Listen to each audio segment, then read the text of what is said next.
Hello mini. Hello ভাইয়া, সব ঠিক তো? হ্যাঁ, সব ঠিক আছে, তবে একটু জেট লাগে ভুগছি। এসব তো একটু হবে, দিন রাতের ব্যাপার না। মেয়েটা কল করবে বলেছিলে? আরে ভাইয়া, এই বাংলাদেশের মেয়েরা ছেলেদেরকে কখনো আগে ফোন দেয় না। তুমি আসবে আমার বাসায়, তোমার সাথে পরিচয় হবে, ওর সেল নাম্বার নেবে, তখন দুজনে গল্প করবে, আলাপ করবে।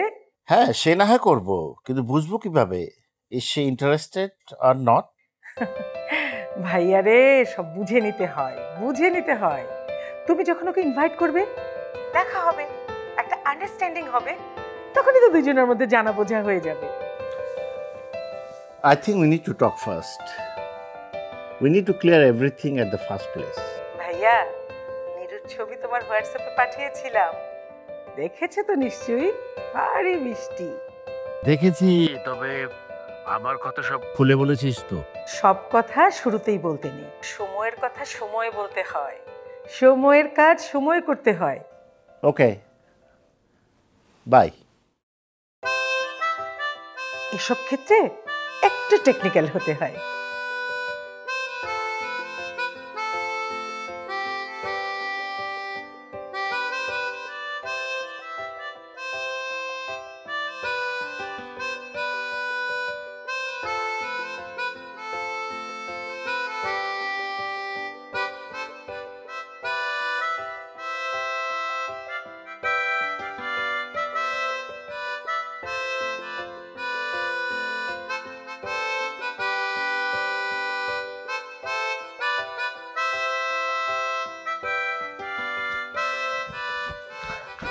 সরি ভাবি, রোদেলা স্কুল থেকে এসেছে তো গোসল করাচ্ছিলাম।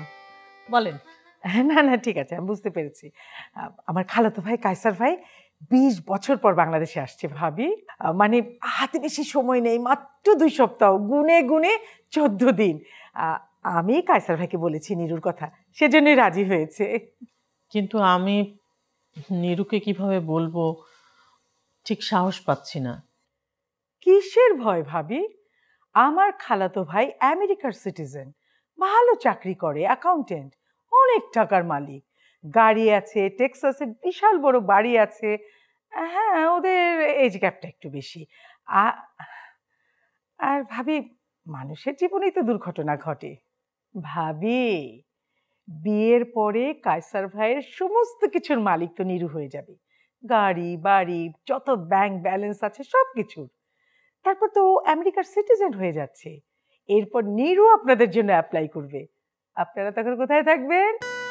America, United states of America. আমার অবশ্য অত লোভ নাই। না না না, এটা লোভ না, এটা আশা। আশা করার মধ্যে তো কোনো দোষ নেই, কোনো অন্যায় নেই ভাবি।